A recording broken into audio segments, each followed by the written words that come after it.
Kansas City with a 1-0 lead. Steve Physiok, Rex Hudler with you, and we're joined by one of the truly great guys in the game, Luke Hochevar.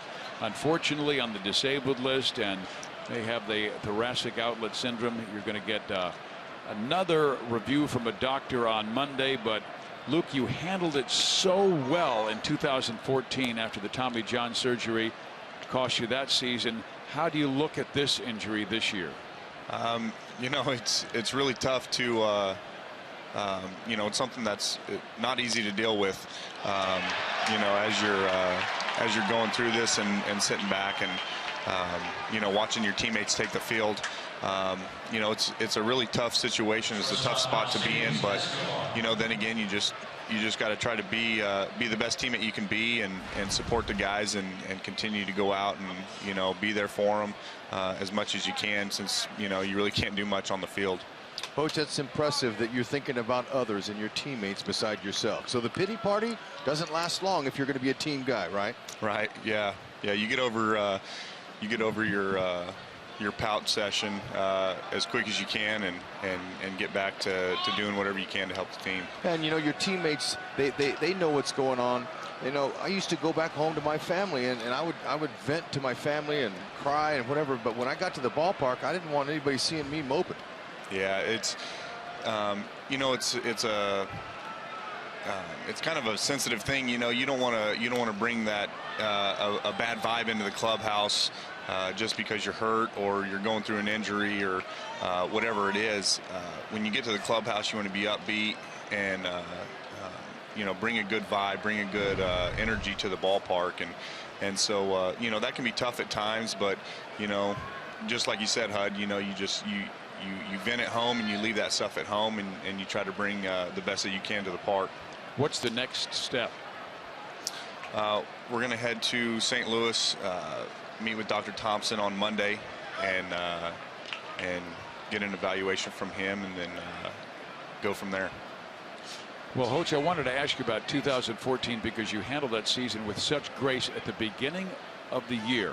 When you first found out that you needed the Tommy John surgery, you said, I'm going to be the best teammate. I want to be there at the end of the year in that pylon. And you were, and you said, even though I didn't pitch, it was my favorite season, obviously, until last year. Yeah, absolutely. You know, that's something that you don't want to have happen really any time in your career. But coming into that season, knowing that we were primed up, ready to win, and we had a good ball club, and you know, guys had the right mindset. You know, you just felt that we were going to go out and do something special, and so I wanted to be a part of it, whether I was hurt or healthy. So you know, it was a great year, regardless. Coach, you were a part of it. You're a world champion pitcher, and for you to get that win in Game 5 of the World Series after watching your team perform the year before has to be one of your all-time greatest memories now of this ball club in your career. Oh, absolutely. That is the greatest memory of my career, of this team, of this organization. You know, it's very, obviously very special to me. You know, just being able to be a part of it, but to be healthy and to be on the field and contribute meant a great deal to me as well. You have two great parents, and I know your dad pretty well, Brian, terrific guy, and he told me the story, and I want you to tell it because it's after the World Series. He's on the field, you're with him, and he grabs you and he points to the scoreboard and says what?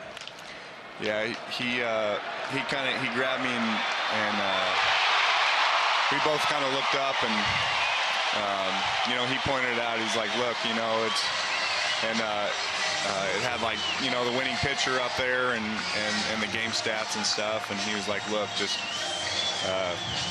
don't say nothing, just look. And so that was a very special time to have with my pops on the field after the World Series. I would imagine you'll keep that imprint in your mind for the rest of your life, you and your dad looking up at that scoreboard. Yeah, you know, there's something about a son and his dad in the game of baseball, you know, whether it's playing catch in the backyard or you know, taking batting practice on a backfield of, you know, some park somewhere. And so you know, to have that moment with my pops and you know, enjoy that time, you know, it was very special.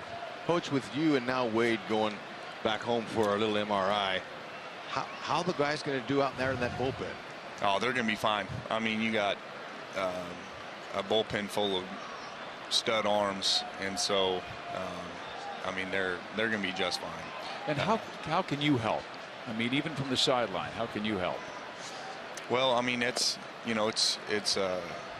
tough, outside of just support and maybe offering up some things that you know about a hitter or a situation or whatever to some younger guys, but those guys out there have been doing it a long time, most of them, and even like Flynn and Pounders, those two guys, they have great stuff, and they compete very hard, and so they'll all be just fine.